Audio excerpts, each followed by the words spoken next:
السلام عليكم ورحمة الله وبركاته.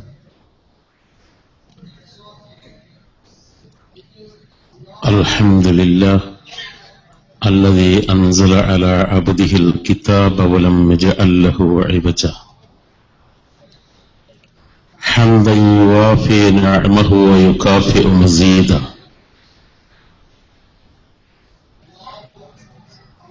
يا ربنا لك الحمد كما ينبغي لجلال وجهك وعظيم سلطانك.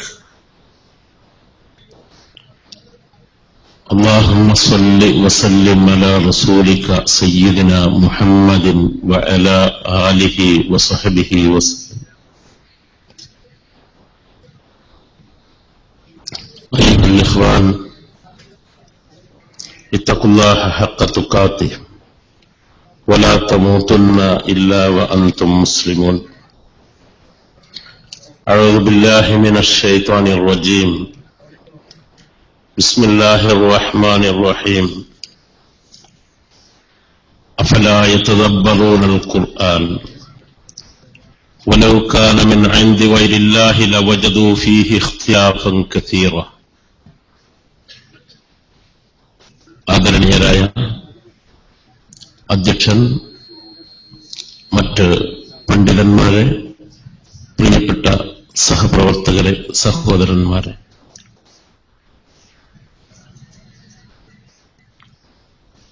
കുറഞ്ഞ സമയം കൊണ്ട് വലിയ ഒരു വിഷയം അവതരിപ്പിക്കാനാണ് ഞാൻ ഏൽപ്പിക്കപ്പെട്ടുള്ളത്. അതുകൊണ്ട് തന്നെ ആമുഖമില്ലാതെ വിഷയത്തിലേക്ക് പ്രവേശിക്കുക.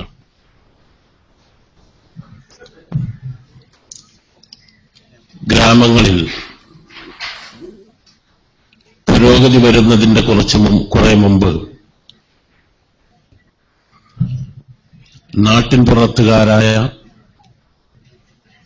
കുറെ ആളുകൾ പട്ടണം കാണാൻ വരികയുണ്ടായി. പട്ടണത്തിന്റെ പല കാഴ്ചകളും അവരെ അത്ഭുതപ്പെടുത്തി. അവർ അവസാനം എത്തിപ്പെട്ടത് ഒരു വലിയ ഹോസ്പിറ്റലിന് മുമ്പിലാണ്. ഹോസ്പിറ്റലിന്റെ മുമ്പിൽ എത്തിയ അവരുടെ ശ്രദ്ധയിൽപ്പെട്ടത് ഹോസ്പിറ്റലിലെ ലിഫ്റ്റിലൂടെ ആളുകൾ സഞ്ചരിക്കുന്നതാണ്. അത്ഭുതത്തോടെ അവർ നോക്കി നിൽക്കുന്നതിന്റെ ഇടയിൽ അതിലൊരു വൃദ്ധ കയറി. അവരങ്ങോട്ട് പോയി. ഉടൻ തന്നെ ഇങ്ങോട്ട് തിരിച്ചു വന്നത് ഒരു യുവതിയാണ്. അവർ തരിച്ചുപോയി. വീണ്ടും അവർ ശ്രദ്ധിക്കുമ്പോൾ ഒരു യുവാവ് അങ്ങോട്ട് കയറി. ഉടൻ തന്നെ ആ ലിഫ്റ്റ് താഴോട്ട് വന്നപ്പോൾ അതിലൊരു ഡെഡ് ബോഡിയാണ് അവർ കാണുന്നത്. പേടിച്ച് അവർ ഓടി അവിടുന്ന്.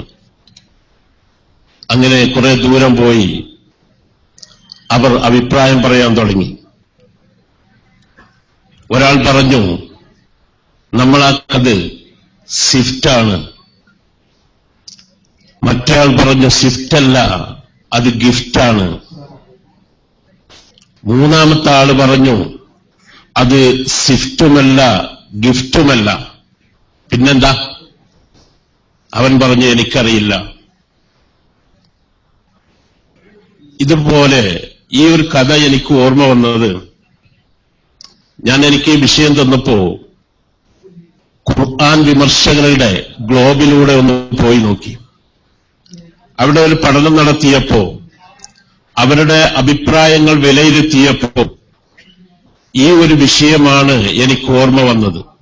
കാരണം പരിശുദ്ധ ഖുർആനിനെ വിമർശിച്ച് ആളാവുക എന്നതിൽ പുറമെ പരിശുദ്ധ ഖുർആൻ എന്താണ് എന്നോ, ഖുർആനിന്റെ ഭാഷയുടെ അന്തസ് എന്താണ് എന്നോ, പരിശുദ്ധ ഖുർആനിന്റെ ഭാഷയ്ക്ക് അതിന്റെ പവർ എന്താണ് എന്നോ ഒരു വസ്തുവും അറിയാതെ പരിശുദ്ധ ഖുർആനിനെ വിമർശിച്ചുകൊണ്ടിരിക്കുന്ന ഒരാളുകൾ, അവർക്കൊന്നും അറിയില്ല. അവർ പറഞ്ഞുകൊണ്ടിരിക്കുന്നത് ഈ സഹോദരന്മാർ പറഞ്ഞതുപോലെ വെറും സിഫ്റ്റും അതുപോലെ തന്നെ ഗിഫ്റ്റുമാണ്. അവർക്കൊന്നും അറിയുന്നില്ല എന്നതാണ് യാഥാർത്ഥ്യം. അപ്പോ പരിശുദ്ധ ഖുർആനിനെ വിമർശിക്കുന്ന ഏതാളുകളുടെ ലേഖനങ്ങളും പുസ്തകങ്ങളും ഗ്ലോബുകളും പരിശോധിച്ചാലും ഈ ഒരു ആശയമാണ് നമ്മളുടെ മുമ്പിലേക്ക് കടന്നു വരുന്നത്.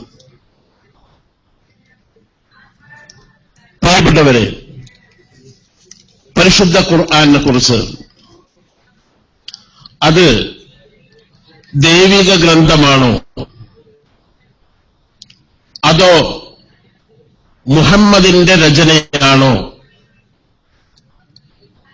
എന്നതാണ് പല ആളുകളും. മുഹമ്മദിന്റെ രചനയാണത്, ദൈവം അങ്ങനെ ഒരു ഗ്രന്ഥം ഇറക്കിയിട്ടില്ല എന്ന് പറയുന്ന കുറെ ആളുകൾ. അതിന് നമുക്ക് മറുപടി നോക്കാം. ഒന്ന്, പരിശുദ്ധ ഖുർആൻ തന്നെ വളരെ വ്യക്തമായി കൊണ്ട് പറഞ്ഞു. സൂറത്തുൻ നിസായിലെ 82-ാം വചനം മുഹമ്മദിന്റെ രചനയല്ല എന്നും ദൈവിക ഗ്രന്ഥമാണ് എന്നും. അഫലാ യതദബ്ബറൂനൽ ഖുർആൻ വലൗ കാന മിൻ ഇൻദി ഗൈരില്ലാഹ് ലവജദൂ ഫീഹി ഇഖ്തിലാഫൻ കസീറ. പരിശുദ്ധ ഖുർആനിന്റെ ആശയങ്ങളെ അവർ ചിന്തിക്കുന്നില്ലയോ? അത് ദൈവം തമ്പുരാന്റെ അടുക്കൽ നിന്നല്ലാതിരുന്നെങ്കിൽ, അള്ളാഹിന്റെ അടുക്കൽ നിന്നല്ല ആ ഗ്രന്ഥമെങ്കിൽ ലവജദൂ ഫീഹി ഇഖ്തിലാഫൻ കസീറ, അതിൽ ധാരാളം വൈരുദ്ധ്യങ്ങൾ അവർക്ക് കാണാമായിരുന്നു. പരിശുദ്ധ ഖുർആൻ വായിക്കുന്ന ആളുകൾക്ക്, തനിയൊരാവർത്തനം വായിക്കുന്നവനാവട്ടെ, അതിൽ അഗാധമായ പഠനം നടത്തുന്നവരാവട്ടെ, പരിശുദ്ധ ഖുർആനിന്റെ വചനങ്ങളിൽ ഒന്നിൽ പോലും ഒരു നിലയിലും അവനക്ക് വൈരുദ്ധ്യം കാണാൻ കഴിയില്ല. ആശയപരമായിട്ടും ഭാഷാപരമായും സാഹിത്യപരമായും മറ്റു മേഖലകളിലും വൈരുദ്ധ്യം കാണാൻ സാധിക്കില്ല. അഥവാ ആരെങ്കിലും വൈരുദ്ധ്യം എടുത്തു ധരിക്കുന്നെങ്കിൽ അവരുടെ ചിന്തയുടെയും പഠനത്തിന്റെയും കുറവാണ് എന്ന് കൂടുതൽ ചിന്തിക്കുന്ന ആളുകൾക്ക് ബോധ്യമാകും. രണ്ട്, പരിശുദ്ധ ഖുർആൻ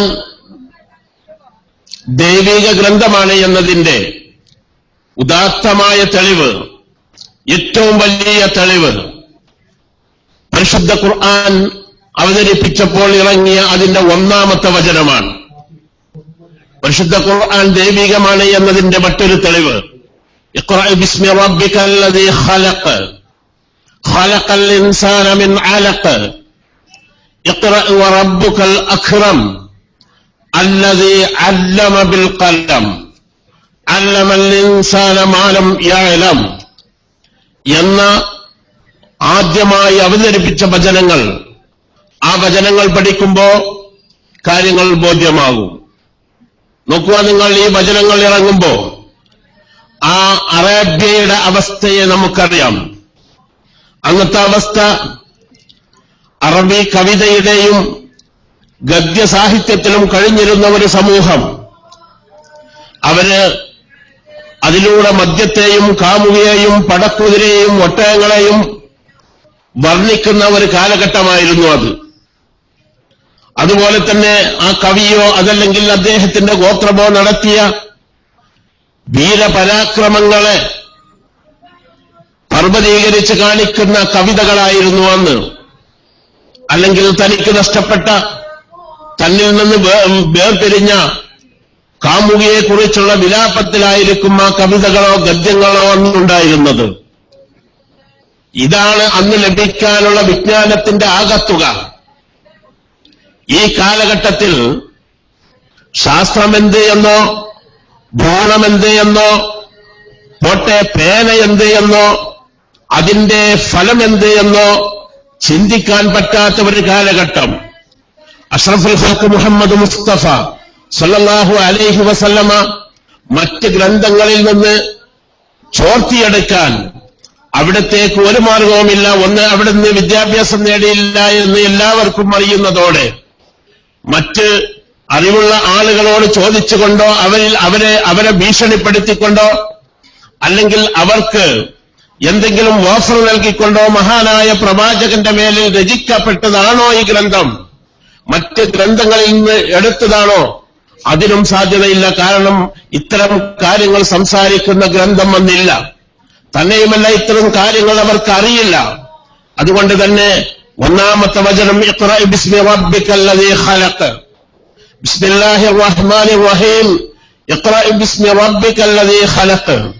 പരമകാരുണ്യകന്റെ നാമത്തിൽ ആരംഭിക്കുന്ന ഒരു പുസ്തകം, ഒരു വായന, ഒരു ചിന്ത അന്ന് അവർക്കറിയില്ലായിരുന്നു. റഹ്മാന് റഹീം എന്ന് പറയുന്ന ഒരു വിശേഷണത്തെക്കുറിച്ച് അറിവില്ലായിരുന്നു, അവർക്ക് അറിയില്ലായിരുന്നു. അതുകൊണ്ട് തന്നെ അവർക്ക് അറിയാത്ത ഒരു ഭാഷയിൽ പരിശുദ്ധ ഖുർആൻ തുടങ്ങുന്നു.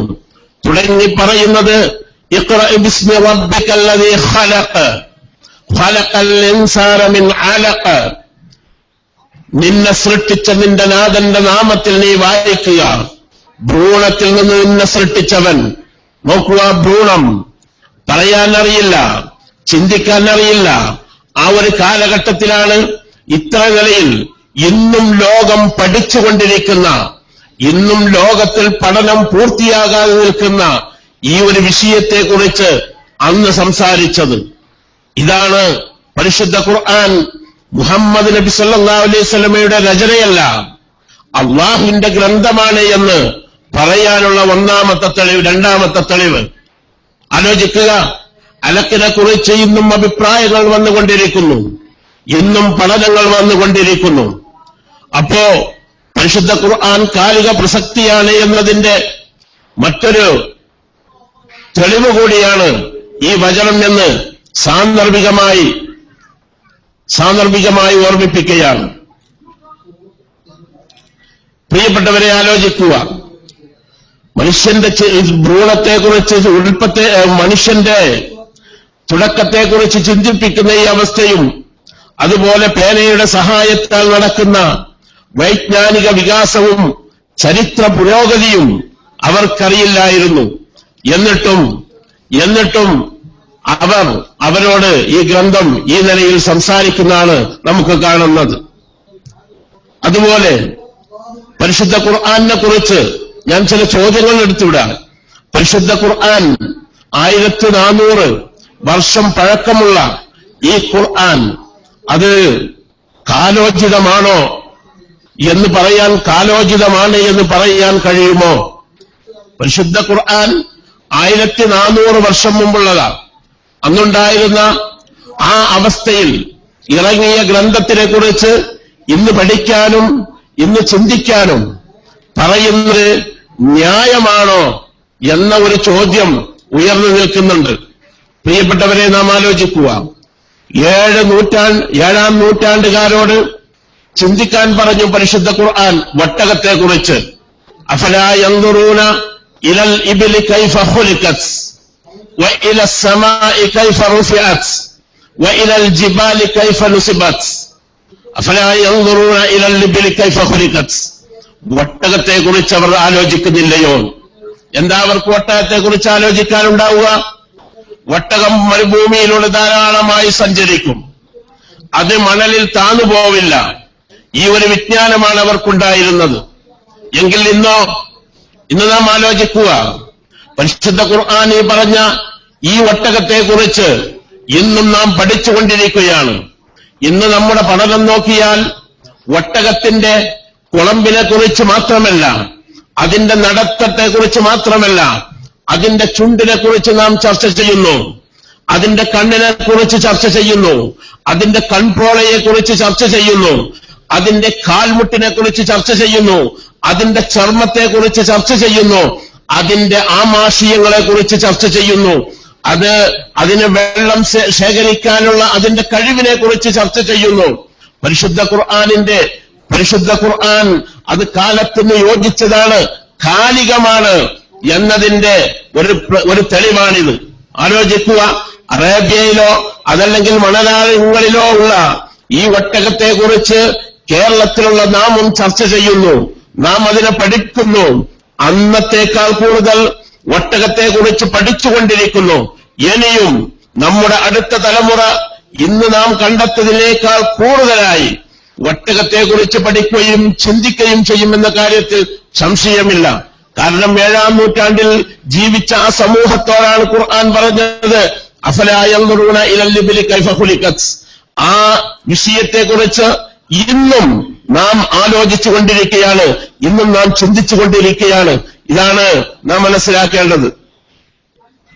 അതുപോലെ പരിശുദ്ധ ഖുർആൻ കാലികമാണ് എന്നതിന്റെ മറ്റൊരു തെളിവ് നമുക്ക് കാണാം. ഈ അടുത്ത് കഴിഞ്ഞ വർഷം ഡൽഹിയിലുണ്ടായ മാനഭംഗപ്പെടുത്തൽ, ഒരു ബലാത്സംഗം ചെയ്ത് കൂട്ടബലാത്സംഗത്തിലൂടെ ഒരു പെൺകുട്ടിയെ കൊലപ്പെടുത്തിയപ്പോ അതിന്റെ പേരിൽ ഇവിടെയുണ്ടായ കോലാഹലങ്ങൾ, അതിന്റെ പേരിൽ നാം കണ്ട പ്രശ്നങ്ങൾ നാം ഇവിടെ കണ്ടതാ. അന്ന് പല ആളുകളും ഇവിടെ പറയുകയുണ്ടായി, ഇവിടെ ആ കൊലയാളികൾക്ക് നൽകേണ്ടത് വധശിക്ഷയാണ് എന്ന്. വധശിക്ഷയാണ് അവർക്ക് നൽകേണ്ടത്. വധശിക്ഷയിൽ കുറഞ്ഞ ഒന്നും അവർക്ക് ഒരു യോജിച്ച ശിക്ഷയല്ല എന്ന്. നോക്കുക നിങ്ങൾ, ഇസ്ലാം പലപ്പോഴും വധശിക്ഷയെക്കുറിച്ച് പറഞ്ഞിട്ടുണ്ട്. വ്യഭിചാരിയെക്കുറിച്ച് വധിച്ച് അവനെ എറിഞ്ഞുകൊല്ലുന്നതിനെ കുറിച്ച് പറയുന്നുണ്ട്. അതുപോലെ കൊന്നവനെ കൊല്ലണം എന്ന് പറയുന്നുണ്ട്. ഇവിടെയെല്ലാം ഇസ്ലാമിനെ ഒരു കാടൻ മതമായും ഖുർആനിനെ ഒരു കാടൻ ഗ്രന്ഥമായും ഈ ആധുനിക യുഗത്തിൽ യോജിക്കാൻ കഴിയാത്ത ആശയങ്ങൾ പ്രചരിപ്പിക്കുന്ന ഒരു ഗ്രന്ഥമായും ചിത്രീകരിക്കുന്ന അതേ ആളുകൾ തന്നെ അവരുടെ നാക്കിലൂടെ ഒരു പ്രശ്നമുണ്ടായപ്പോൾ അവർ അറിഞ്ഞോ അറിയാതെയോ അവർ പറഞ്ഞു പോവുകയാണ് അതിനിവിടെ വേണ്ടത് കൊലപാതകമാണ് എന്ന്. ചില ശിക്ഷക്ക് കൊലപാതകം കൊടുക്കണമെന്ന് ഇസ്ലാം പറയുന്നുണ്ട്. എങ്കിൽ മാത്രമേ ചില തെറ്റുകൾക്ക് കൊലപാതകം നൽകണമെന്ന് ഇസ്ലാം പറയുന്നുണ്ട്. എങ്കിലേ മറ്റ് ജനങ്ങൾ അതിൽ നിന്ന് പിന്തിരിയുകയുള്ളൂ. ആ മറ്റു ജനങ്ങൾ അത് പഠിക്കാൻ വേണ്ടി ഇവിടെ നോക്കുക നിങ്ങൾ, അന്ന് പല ആളുകളും ഇസ്ലാമിനെ വിമർശിക്കാൻ ഇത് ഒരു ആയുധമാക്കി നിൽക്കുന്നതിന്റെ ഈ കാലഘട്ടത്തിലാണ് ഇത്തരത്തിലുള്ള അഭിപ്രായങ്ങൾ സമൂഹത്തിൽ നിന്ന് വരുന്നത് എന്നത് തന്നെ പരിശുദ്ധ ഖുർആൻ കാലോചിതമാണ് എന്നതിന്റെ പ്രസക്തി അതിൽ നിന്ന് മനസ്സിലാക്കാം. 3, പരിശുദ്ധ ഖുർആൻ നമ്മോട് പറഞ്ഞൊരു കാര്യമുണ്ട്. ഫഹൽ അൻതും മുൻതഹൂൻ ഇന്നമൽ ഖംറു വൽ മൈസറു വൽ അൻസാബു വൽ അസ്ലാമു റിജ്സും മിൻ അമലി ശൈത്വാൻ ഫജ്തനിബു.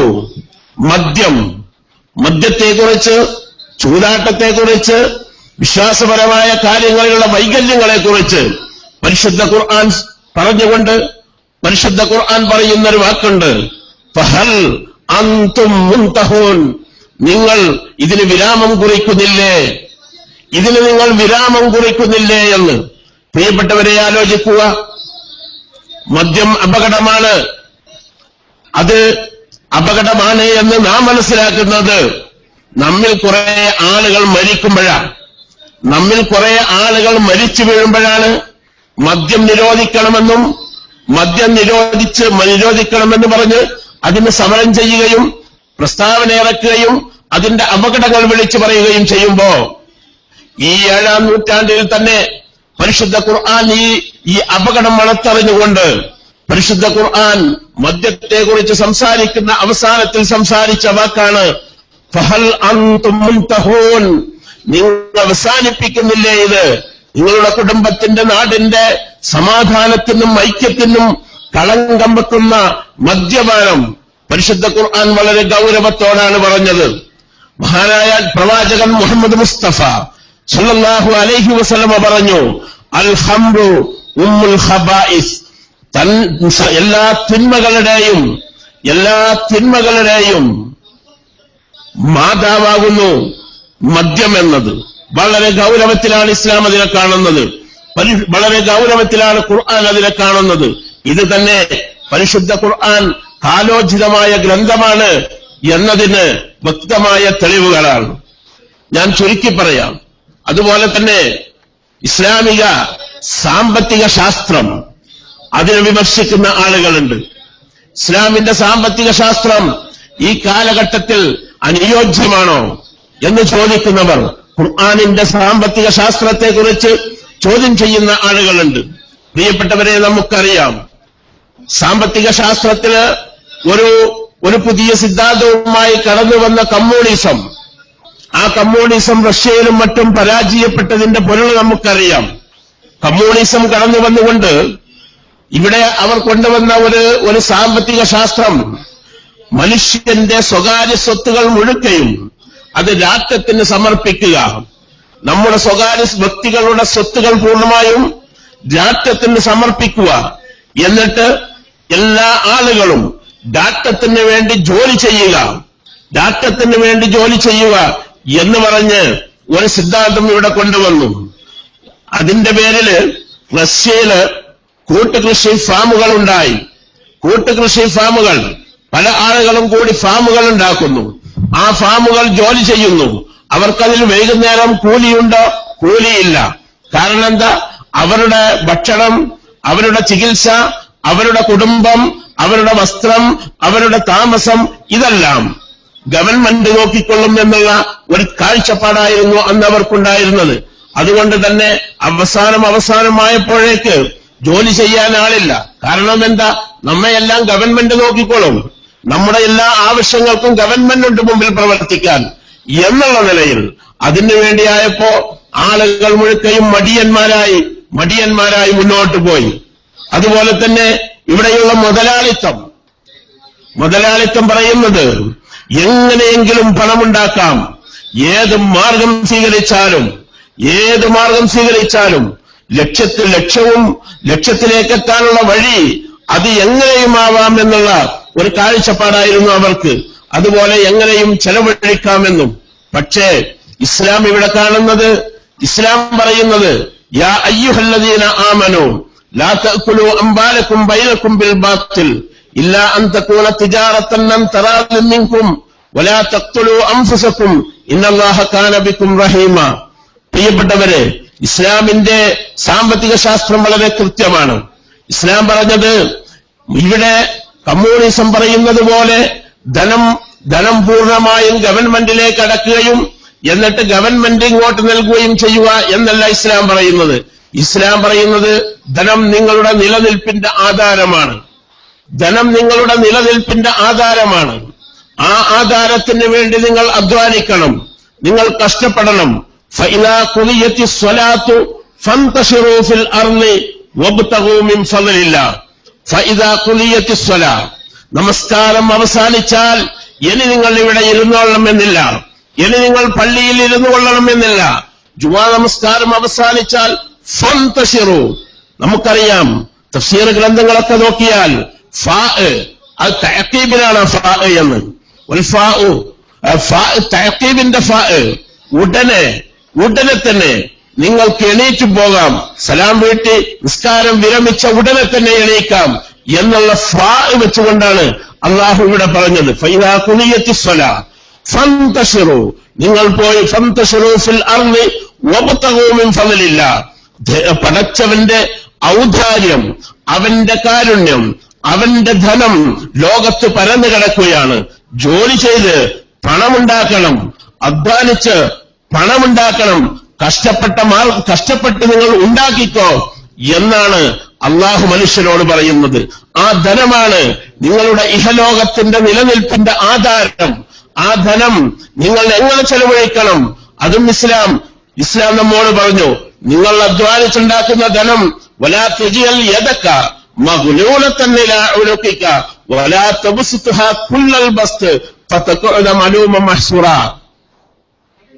വിശുദ്ധ ഖുർആൻ പറയാ അമിതമായി ചെലവഴിക്കാൻ പാടില്ല, എന്നാൽ ചെലവ് ഒഴിക്കുന്നതിൽ പിശുക്ക് കാണിക്കാനും പാടില്ല. അതിൻ്റെതായ മധ്യനിലപാട് നിങ്ങൾ സ്വീകരിക്കണമെന്ന് വളരെ വ്യക്തമായിക്കൊണ്ട് പരിശുദ്ധ ഖുർആൻ പറയുന്നു. അപ്പോ ഇസ്ലാമിന്റെ സാമ്പത്തിക ശാസ്ത്രം വളരെ വ്യക്തമാണ്. അപ്പോ കമ്മ്യൂണിസം തകർന്നടിഞ്ഞു പോയി. അതുപോലെ തന്നെ മുതലാളിത്തവും പറഞ്ഞു എങ്ങനെയും പണമുണ്ടാക്കാം. പക്ഷെ ഇസ്ലാം അവിടെ നടുവിലാണ് പിടിച്ചത്. എങ്ങനെയും പണമുണ്ടാക്കാൻ പറ്റില്ല. ആരെങ്കിലും വഞ്ചിച്ചോ, ആരെങ്കിലും വിമർശിച്ചോ, ആരെങ്കിലും പോക്കറ്റടിച്ചോ? അല്ല. യാ അയ്യുഹല്ലദീന ആമനൂ ലാ തഅകുലു അംവാലകും ബൈനകും ബിൽ ബാത്തിൽ. സത്യവിശ്വാസികളെ, അവിഹിത മാർഗത്തിലൂടെ നിങ്ങളുടെ ധനം നിങ്ങൾ ധനമുണ്ടാക്കരുത്. ഇല്ലാ അൻ തകൂന തിജാറത്തൻ തറാദിൻ മിൻകും. നിങ്ങളിൽ നിന്ന് പരസ്പര തൃപ്തിയോടുകൂടെയുള്ള നിങ്ങളുടെ വാങ്ങൽ കൊടുക്കൽ ഇടപാടുകളോടെയല്ലാതെ നിങ്ങൾ ധനം കൈക്കലാക്കാൻ പാടില്ല. നോക്കുക, ഒരു മനുഷ്യന്റെ ധനം എടുക്കണമെങ്കിൽ, നാം സ്വീകരിക്കണമെങ്കിൽ അതിനൊരു കാരണം വേണം. ഇല്ലാ അൻ തറാദിൻ എന്ന് പരിശുദ്ധ ഖുർആൻ പറയുന്നു. പ്രിയപ്പെട്ടവരെ, അതുപോലെ തന്നെ നമുക്കറിയാം പരിശുദ്ധ ഖുർആനിന്റെ സാമ്പത്തിക ശാസ്ത്രം നോക്കുക നിങ്ങൾ. ഇന്ന് പലിശയുടെ പേരിൽ ആത്മഹത്യയിൽ എത്തി നിൽക്കുകയാണ് സമൂഹം. ആത്മഹത്യയിൽ എത്തി നിൽക്കുക. വയനാടിലെ പല മേഖലകളിലും പല ആളുകളും ആത്മഹത്യ ചെയ്തുകൊണ്ടിരിക്കുന്നു. കാരണം എന്താ? പലിശയാണ്. അതുപോലെ കേരളത്തിന്റെ പല ജില്ലകളിലും നമുക്കിത് കാണാൻ കഴിയും. പ്രിയപ്പെട്ടവരെ, നാം ആലോചിക്കുക. പരിശുദ്ധ ഇസ്ലാം പറഞ്ഞു, അല്ലാഹു നിങ്ങൾക്ക് പലിശ നിരോധിക്കുന്നു. ഈയിടെ നമ്മുടെ നിയമസഭയിൽ നമ്മുടെ ധനകാര്യമന്ത്രി അവതരിപ്പിച്ച ബജറ്റ്, ആ ബജറ്റിൽ അദ്ദേഹം കുറെ കാര്യങ്ങൾ പലിശരഹിതമായി പല വിഷയങ്ങളും അദ്ദേഹം പ്രഖ്യാപിച്ചപ്പോ അതിനെയായിരുന്നു നമ്മുടെ മീഡിയകൾ പൂർണ്ണമായും സ്വാഗതം ചെയ്തത്. അപ്പോൾ നമ്മുടെ സമ്പത്തിന്റെ നിലനിൽപ്പും മനുഷ്യന്റെ സമാധാനവും പരിശുദ്ധ ഇസ്ലാം വിഭാവനം ചെയ്യുന്ന പലിശരഹിത വായ്പയിലൂടെയും പലിശരഹിത വിഷയങ്ങളിലൂടെയുമാണ് എന്നത് നാം മനസ്സിലാക്കണം. പ്രിയപ്പെട്ടവരെ, സമയം അവസാനിപ്പിച്ചിട്ടുണ്ട്. ഞാൻ പറഞ്ഞു വന്ന വിഷയം പരിശുദ്ധ ഖുർആൻ അത് പഴഞ്ചൻ സംസ്കാരമല്ലേ? അല്ല. അതുപോലെ പരിശുദ്ധ ഖുർആൻ റസൂലുള്ളാഹി സ്വല്ലല്ലാഹു അലൈഹി വസല്ലമയുടെ അവിടുത്തെ സ്വന്തം രചനയാണോ എന്നതിന് നമ്മൾ 3-4 തെളിവുകൾ നാം അതിനുദ്ധരിക്കുകയുണ്ടായി. അല്ല എന്നതിന്. അതുപോലെ പരിശുദ്ധ ഖുർആൻ കാലോചിതമാണോ എന്നൊരു ചോദ്യം.